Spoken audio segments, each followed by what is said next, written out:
আম হাসিবিতুম আন তাদখুলুল জান্নাতা ওয়ালাম্মা ইয়ালামিল্লাহুল্লাযীনা জাহাদু মিনকুম ওয়া ইয়ালামাস সাবিরিন। আল্লাহ বলে, তোমরা ভেবেছো বান্দা এমনিতেই জান্নাতে ঢুকে যাবা, আমি তো এখনো দেখলাম না আমার রাস্তায় জিহাদ করলা কিনা, আমি আল্লাহর জন্য সবর করলা কিনা, গুনাহ ছাড়বার ক্ষেত্রে, আমল করবার ক্ষেত্রে হোক না ঠান্ডা, কেন ফজর পড়লা না? ঠান্ডার কারণে দুনিয়ার কোন কাজ বন্ধ করলা, ফজর কেন পড়লা না? হ্যাঁ, এই ঠান্ডার মৌসুমে পৃথিবীর সব কাজ বন্ধ, তো ফজর কেন ছুটলো? এত সহজেই আমি জান্নাত কেন দেব বান্দা? আম হাসিবিতুম আন তাদখুলুল জান্নাতা ওয়ালাম্মা ইয়াতিকুম মাসালুল লাযীনা খালাউ মিন ক্বাবলিকুম। আল্লাহ বলে, প্রত্যেক জামানায় ইমানদারকে যেই পরীক্ষা নিয়েছি, দুঃখ কষ্ট যন্ত্রণা বিপদ মুসিবত পেরেশানি, এরকম কোন পরীক্ষা না নিয়েই আখিরি জামানার বন্ধুর উম্মত তোমরা আমি এমনিতেই জান্নাত দেব কেমনে ভাবলা? মাসাতহুমুল বাসাউ ওয়াদ-দাররাউ ওয়াজুলজিলু হাত্তা ইয়াকুলার রাসূলু ওয়াল্লাযীনা আমানু মা'আ মাতা নাসরুল্লাহ। পরীক্ষা দিতে হবে আব্বা, পরীক্ষা দিতে হবে। নওজোয়ান কিশোর ছেলেরা, নবযুবক, হ্যাঁ, তোমরা একটা মোবাইল পাইয়া খুব ফুর্তিতে আছো, ঠিক আছে আব্বা চলো, ওয়েট, এই বেশি দিন নাই, তুমিও মরে যাবা, আমিও মরে যাব। অসংখ্য কিশোর যুবক ছেলে তোমরা, তোমাদের বাবা মা তোমাদেরকে কিছু বলে না, কেউ তোমার ঘরে ডাকবার নাই, যা মন চাই তাই করতেছো, সারা রাত সারা দিন মোবাইলে নারী ছবি, অস্থির দৃশ্য, জিনা ব্যভিচার, বন্ধুদের অসভ্য আড্ডা, চরিত্রহীন লম্পটদের সাথে উঠা বসা, কোন মেয়ের সাথে হারাম প্রেম, হারাম সম্পর্ক, জিনা ব্যভিচার, জুয়া, নেশা। আহা, সে মনে করতেছে সে বড় আজাদ, সে বড় মুক্ত। আল্লাহ তাআলা বলেন, আম হাসিবাল্লাযীনা ইয়ামালুনাস সাইয়্যাতি আন ইয়াসবিকুনা। তোমরা যারা যারা গুনাহ করছো, তোমরা কি ভেবেছো আমি আল্লাহকে ডিঙ্গায়ে ফেলবা?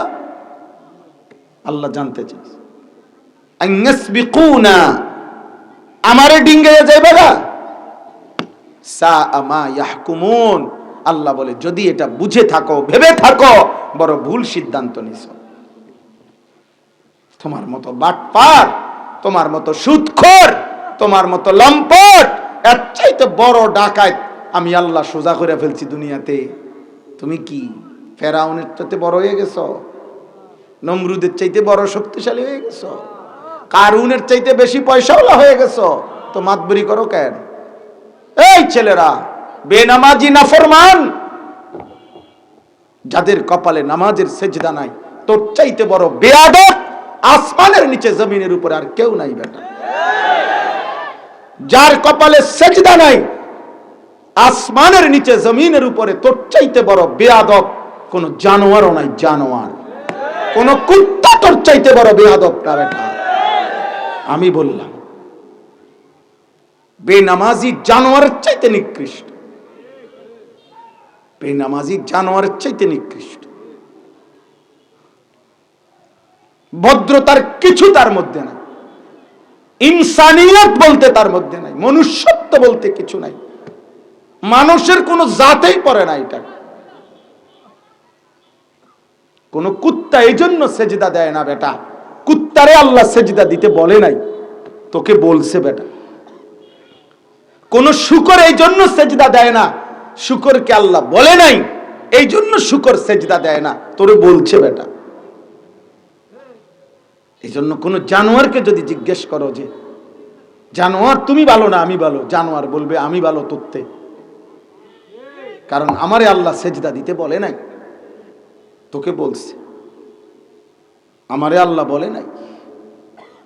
এই জন্য সমস্ত বেনামাজি ছেলে, এই মোবাইলে আসক্ত যেই সমস্ত ছেলে, দিন রাত দেখেন আপনারা, যতগুলো নামাজ পড়ে না, এগুলোর চুল মুশরিকের মতো, বেঈমানের। আপনি খবর নেন, আল্লাহর সাথে এদের কোনো সম্পর্ক নেই, আখিরাতের সাথে এদের কোনো সম্পর্ক নাই। তো চুল, মুসলমানের বাচ্চা, তোর বাবা মুসলমান, মা মুসলমান, তোর বংশ মুসলমান, তোর রক্তে ইসলাম, কি রে বাবা তুই মুশরিক বেঈমানের মতো চুল রাখলি কেন? কোন খেলোয়াড়, খ্রিস্টান মুশরিক কোন খেলোয়াড় জীবনে তোরে যদি কেউ গুলি করে, ওই কি এক ফোঁটা চোখের পানি ফেলবে তোর জন্য? তোকে চিনেও বেটা? ব্রাজিল আর্জেন্টিনার কোন পাগল তোরে চিনে বেটা? তো তুই কিত্তাহের মতো চুল রাখ? পাগল, মাতাল কেন রাখলে? একটা যুক্তি তো থাকতে হবে যে তার সাথে আমাদের পারিবারিক সম্পর্ক, তার সাথে আমাদের বংশীয় সম্পর্ক, আমার আব্বার সাথে তার বন্ধুত্ব ছিল, আমাদের এলাকার সন্তান, এই জন্য আমি তার মতো চুল রাখছি। কি কারণ? পৃথিবীতে উনি দামি মানুষ, কোন খেলোয়াড় পৃথিবীতে দামি মানুষ হবে কেন? কোন নর্তকী পৃথিবীতে দামি মানুষ হবে কেন? কেন? কোন যুক্তিতে? কোন একটা যুক্তি তো থাকতে হবে।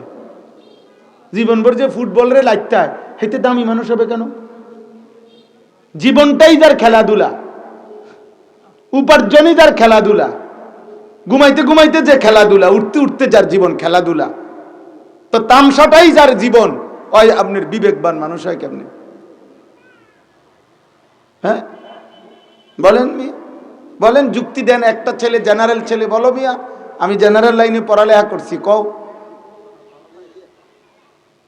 বলো বেটা। আল্লাহকে চেনো না, আখিরাত চেনো না, পড়ালেখা করো, শিক্ষিত, খোদার কসম মালিক যে চেনে না, সেজদা যে চেনে না, এই কোরআন তাকে বলছে বারবার জাহিলুন, সে মূর্খ। তো বলে যে পড়ালেখা যেটি করছি এটি ভাত খানার লাগে, এ তো ইকোনমিক্যাল অ্যানিমেল হয়েছে, অর্থনৈতিক প্রাণী, উপার্জনকারী একটি প্রাণী, যে উপার্জনের কোনো কলা কৌশল শিখছে কিন্তু মালিক চেনে নাই। আপনি উপার্জনের কিছু শিখছেন, আপনি রোজগারের কোনো পলিসি শিখছেন, টাকা কামাই করার একটা সিস্টেম শিখছেন আর কি, কিন্তু সেজদা বিহীন যে, কোরআন বিহীন যে, আখিরাতের ফিকির নাই যার কাছে, কবর বোঝে না যে, আখিরাত বোঝে না যে, আল্লাহ চিনে না যে, রাসূলুল্লাহ সাল্লাল্লাহু আলাইহি সাল্লামের সুন্নাত বোঝে না যে, বিশ্বাস করেন সে মানুষ হইতে পারে না, অ্যানিমেল হয়েছে, একটি প্রাণী, যে প্রাণী উপার্জন করতে জানে।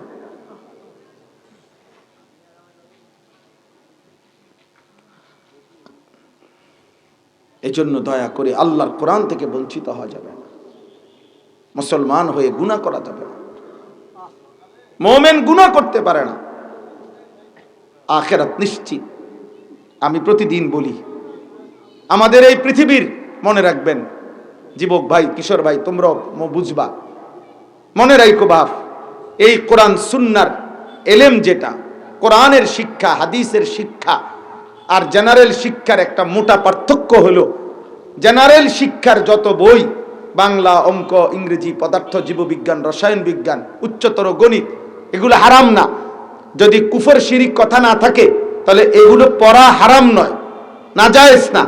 ডাক্তার হওয়া হারাম না, ইঞ্জিনিয়ার হওয়া হারাম না, ব্যারিস্টার হওয়া হারাম না।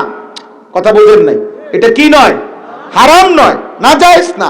কেউ এটাকে হারাম বলে নাই, কেউ নাজায়েজ বলে না, কিন্তু মৌলিক পার্থক্য হলো জেনারেল সমস্ত শিক্ষার আয়োজন, ফিকির, এই দুনিয়ার আয়োজন, আসমানের নিচে মাটির উপরে এই পৃথিবীর হায়াতটা কতটা উপভোগ করা যায়, আনন্দদায়ক করা যায়, সহজ করা যায়, যান্ত্রিক করা যায়, মজাদার করা যায়, প্রফুল্লময় করা যায়, ভোগ করা যায়, উপভোগ করা যায়, এই আয়োজন হইল বাকি পড়ার আয়োজন। আর খোদার কসম, কোরআন সুন্নাহর জ্ঞানের মূল ফিকির আখিরাতের আয়োজন। এখানে মৌলিক পার্থক্য। এখানে দুনিয়াকে তুচ্ছ করে মনে করা হয়, আখিরাতকে বড় করে দেখানো হয়, এখানেই তফাৎ। এই জন্য ইমাম সাহেব ৮,০০০ টাকা বেতন দিয়েও মসজিদে পড়ে থাকে, নাহলে বড়ও বুঝে অটো চালাইলে এত বালা ইনকাম। এটা বুঝতো না কেন? হেঁটে কি চিড়া খাইয়া বড় হয়েছি নি? এটা বুঝতো না কেন? বুঝেন নাই কথা? সে তো এটা বুঝেই। একটা মারুতি কিনলে এতে ভালো ইনকাম। মারুতি একটা কত 2-2.5 লাখ টাকা মারুতি, বুঝছেন না? ওই লোকাল যে অল্প অল্প জায়গায় টানে যে 6 চাক্কার গাড়িগুলো, 4 চাক্কার গাড়ি, পিক আপ না, পিক আপ এই লেগুনার মতো যেটা মারুতি কোম্পানিয়ারই। তো এই আপনার সিএনজি চালাইলে আর চাইতে ভালো ইনকাম। গড়ে ফালাইয়া ছাড়াইও ডেলি 1000 টাকা থাকে। তো তাইলে 1000 টাকা মাসে 30,000 টাকা, 5 দিন যদি কমও চালায় 25,000 টাকা তো ঠিক। তো এটা তো সে বোঝে বেচারা। আজকে 26 বছর, আজকে 18 বছর ধরে এটা 8,000 টাকা বেতন, প্রত্যেক মাসে বেতন বাকি। বেতন শোধ হইতে মাস শেষ হইয়া পরের মাসে আইসা পড়ে। হে বুঝে না? হ্যাঁ, সে বেকুব দেখে এটা না, ওই বুঝে নাই। না বুঝবে কেন? আপনারা যদি ভাত খাইয়া বড় হন, আমরা হুজুররা কি চিড়ে খাইয়া বড় হয়েছি? কথা বলে না কেন? আপনারা যদি এই পৃথিবীতে বড় হন, আমরা কি চাঁদের দেশে বড় হয়েছি? তো আমরা বেকুব হবো কেন বলেন? এখানে মূল বিষয়টাই কইলাম, আখিরাতের আয়োজন। তফাৎ এটাই, কারো জীবন শুধু দুনিয়ার আয়োজন, কারো জীবন শুধু আখিরাতের আয়োজন। এই জন্য কোরআনের মধ্যে দুনিয়াকে তুচ্ছ করে দেখানো হয়েছে। আল্লাহ বলছে দুনিয়াটা হচ্ছে ওমা হাজিহিল হায়াতুদ দুনিয়া ইল্লা লাহবুন ওয়া লাইব, তামাশা, খেলাধুলা। নবীজি বলছে একটা মাছির ডানা পরিমাণ মূল্য দুনিয়ার নাই। নবীজি বলছে একটা কান কাটা মরা ছাগলের সমান মূল্য আল্লাহর কাছে দুনিয়ার নাই। নবীজি বলছে আর দুনিয়া মালউনা, দুনিয়া অভিশপ্ত, ওয়া মালউনুন মা ফিহা, সব অভিশপ্ত দুনিয়া। ওয়াল আখিরাতু খায়রুন ওয়া আবকা, আখিরাত উত্তম, আখিরাত স্থায়ী, খায়ের, কল্যাণ, কল্যাণ। এই জন্য চলেন, এই মূল বক্তব্য এটা। কাজেই কিশোর ভাই, যুবক ভাই, বয়স্ক বাবা, প্রত্যেকটা বিবেকবানের কাছে অনুরোধ, গুনাহ ছাড়েন, গুনাহ ছাড়েন। নওজোয়ান, পাপ ছাড়ো, পৃথিবী তোমারে মনে রাখবে না। গুনাহগার নাফরমানকে পৃথিবী মনে রাখে না। কোন পাপী দুশ্চরিত্রকে পৃথিবী মনে রাখে না। চরিত্রহীনকে পৃথিবী মনে রাখে না। সেজদাবিহীন নাফরমানকে পৃথিবী মনে রাখে না। চোর, ডাকাত, সুদখোর, মদখোর, নেশাখোর, জিনাখোর, ব্যভিচারী, ওরে পৃথিবী শ্রদ্ধা করে না। দুনিয়া ভোগ করতে পারবা, ফেরাউনও দুনিয়া ভোগ করছে, নমরুদও দুনিয়া ভোগ করছে। কিন্তু আজকের পৃথিবী, ফেরাউন এই নাম পৃথিবীর মানুষ কোনো কুত্তার নামও রাখে না। নমরুদ এই নাম পৃথিবীর মানুষ কোনো কুত্তার নামও রাখে। ইউরোপে কুত্তার নাম আছে, কুকুরের নাম রাখে না ওরা, পোষা কুকুরের।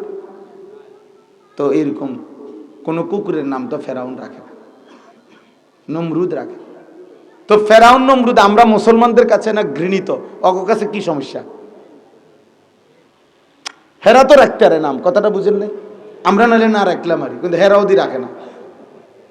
আবু জাহেল এই নাম তো পৃথিবীর মানুষ কোনো কুত্তার নামও রাখে না।